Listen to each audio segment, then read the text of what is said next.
shoes speak for themselves. Ah! Ah! Ship ahoy, you lovers!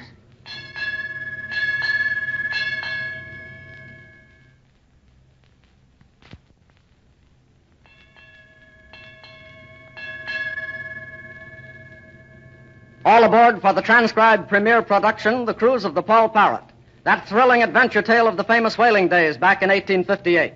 You will remember that Captain Roy Dalton and First Mate George Wainwright found young Johnny Robbins, the boy who helped them track down the rascal Altesti and subsequently was carried off by the Spaniard, tied and gagged in an empty cask on the deck of the whaling ship Paul Parrot.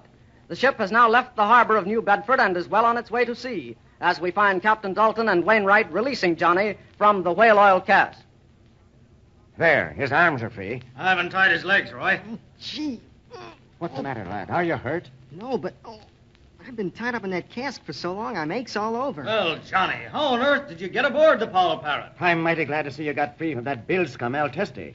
But I want to know who tied you and stowed you in here. It was that Spaniard that grabbed me and dragged me away on the docks last night, Captain Dalton. That's who it was, all right. That lubber Altesti. I'll take care of him. But listen, that means you got aboard this ship last night after all. Captain, do you think he's still aboard? Then that ties in with the two men Jowett reported aboard last night. Johnny, do you know if Altesti left the ship last night? No, sir, I don't. I just know he and the other man tied me up and put me in this cask and slammed down the lid. We've got to find out. We can take no chances. I'll have the men scour the ship to look for a stowaway, Captain. No, George, you stay here. I want you around. I'll have one of the other officers do it. Let's see. Jowett, the second mate, is in charge of the men right now. Nicholson is at the helm. I'll call the third mate, Mascara. Mr. Mascara. Aye, aye, Captain. Organize searching parties and search the ship from Crow's Nest to Coal Locker. There may be a stowaway on board. Take about 10 men. The rest are needed to man the canvas and put the ship to order. Aye, aye, Captain. If that swab is aboard this ship, we'll see that he gets his just deserts. Now, that just about proves who threw that belaying pin at the shipkeeper. Now, Johnny, tell us what happened. When we captured Altesti on the docks, we had him at bay with our pistols. And then he suddenly grabbed you and held you in front of him so we couldn't shoot him. Then, holding you close to him, he backed around the wharf office and shot at us a few times. When he stopped shooting, we crawled around the office, and there was no sign of either of you. Well, he fired a couple of shots at you and then pulled up a trapdoor in the dock planking. And he shoved me down and jumped in after me. Blow me down. I know of no trapdoor in the Grange and Sons docks. Well, there was a big cask over it. You couldn't see it. Well, it led down to the big timbers under the dock, and when we got there was another man waiting for us. What did this other man look like, lad? Well, he was the peg-leg man I was telling you about. A peg leg? I'll be hornswoggled. That settles it. I've been suspecting all along that he's had something to do with it. Who do you mean? Dickon? Aye, Dickon, of course. Remember that first day when we heard his wooden leg thumping just after the shot was fired at us? And here he is reefed in with his dock rat Altesti. Well, I don't think that was the wooden-leg man's name. I don't think it was Dickon. Avast, no matter what Altesti called the lubber, it's bound to be Dickon. He's the only peg-named seaman about. I hate to think that of Dickon, Captain. Besides, he was aboard ship here last night. You'll see which way the wind blows, George. That makes it even more suspicious. Just when did he come aboard? Well, go ahead, Johnny. Then what happened? Well, the one-legged man had another boat tied up under the wharf, and we all got in that. Well, I didn't want to, but there wasn't much I could do. That's all right, lad. You've been very brave. Then, very quietly, they rowed out to your ship, the Paul Parrot. But why did they ship you along with them, Johnny? Well, this man you call Altesti thought I was your cabin boy. And he wanted me to tell him where Mr. Grange's cabin was. Avast, so that's it. There you are, Captain. That's why Altesti's been sailing in our wake. He's after the same secret that's bringing Ezra Grange along on this cruise. But what is the secret? It's as much mystery as before. Well, when we got out here to the ship, they made me come aboard with them. They came aboard so quickly they got past the watchman. And then we stopped right here by these casks. This Altesti asked me again where Mr. Grange's cabin was, and if he was bunking in the captain's cabin. When I told him I didn't know, he got very mean. And then they said they'd go look for themselves.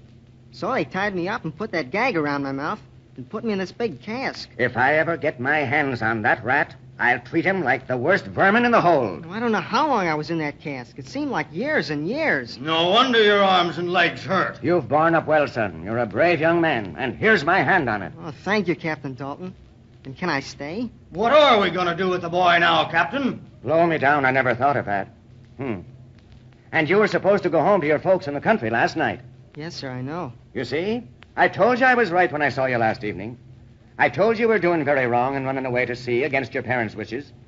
I told you anything could happen to a lad who was alone in a rough port like New Bedford, didn't I? Yes, sir. Now you see what you've stumbled into?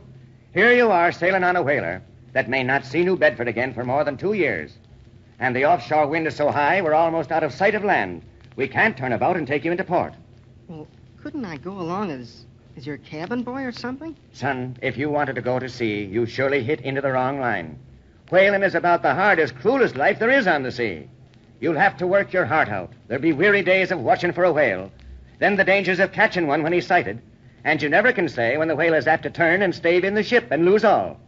And then there's the job of cutting in, with little sleep and hard work. And nastier, smellier work can hardly be imagined. Oh, but I won't care. I've always wanted to go to sea, Captain.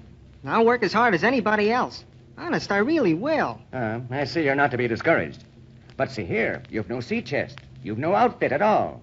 Every man on board the ship has a chest filled with clothes and all the articles he needs for his cruise.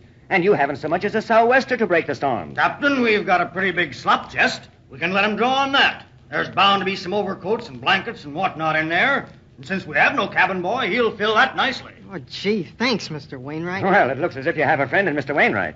I suppose the best thing to do, then, is to fix up with what we can from the slop chest and take it out of your share of the voyage. This is the first time I've ever heard of a ship having to take a cabin boy against their own wishes. It's a good thing you come from seafaring folk. You'll learn quickly. But, Captain, what is a slop chest? Why, that's just a name, lad. No chest at all. All of the extra clothing, shirts, blankets, overcoats, shoes, tobacco, and the like, that we carry along and sell to the men as they need them.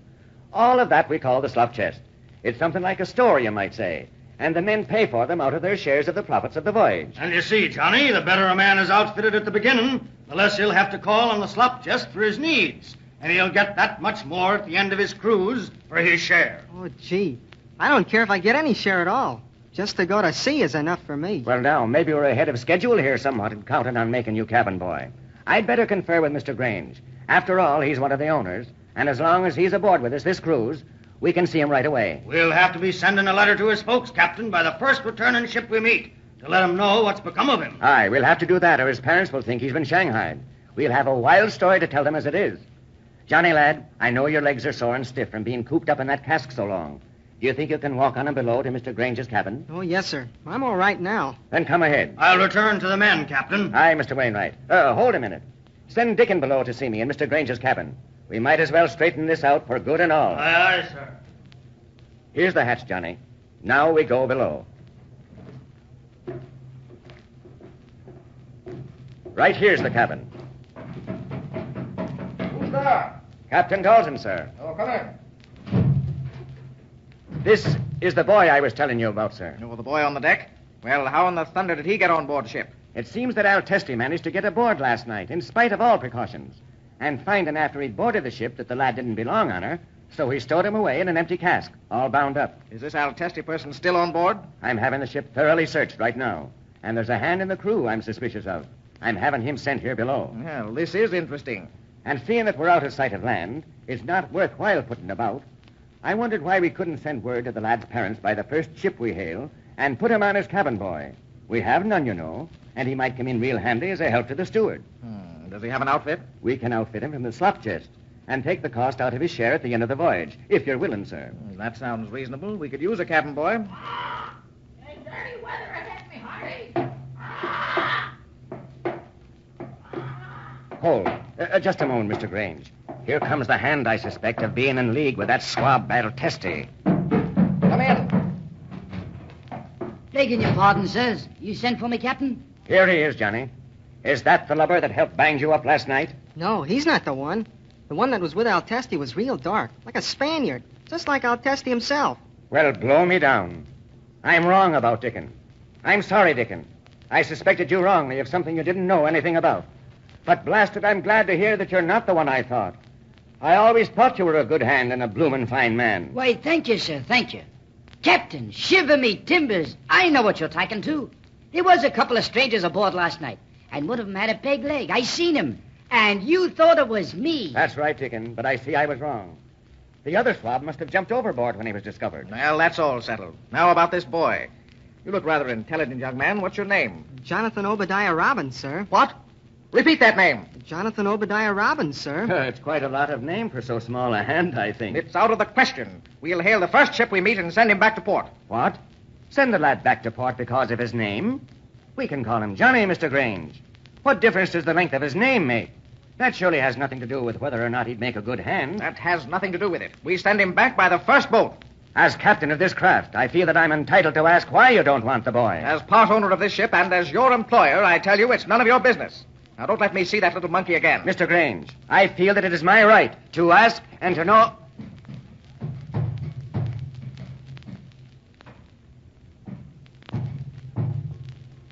Avast. What's that noise? You love the harpoon. Oysters. When Paul Parrot says that, that means there's a lubber in this room that don't belong here. Remember this morning he led us to the lad? He's sitting on that sea chest of Mr. Grange's. By George, that noise is coming from my sea chest, all right. Here, let's see. Well, lash me to a yardarm. What in the... No, It's little Miss Grange. Sue, what are you doing here? I told you I'd go on this cruise, Ezra, no matter what happened, and here I am, even if I have to stow away in your sea chest. Stowaway, stowaway. Women on the ship means bad luck, lads.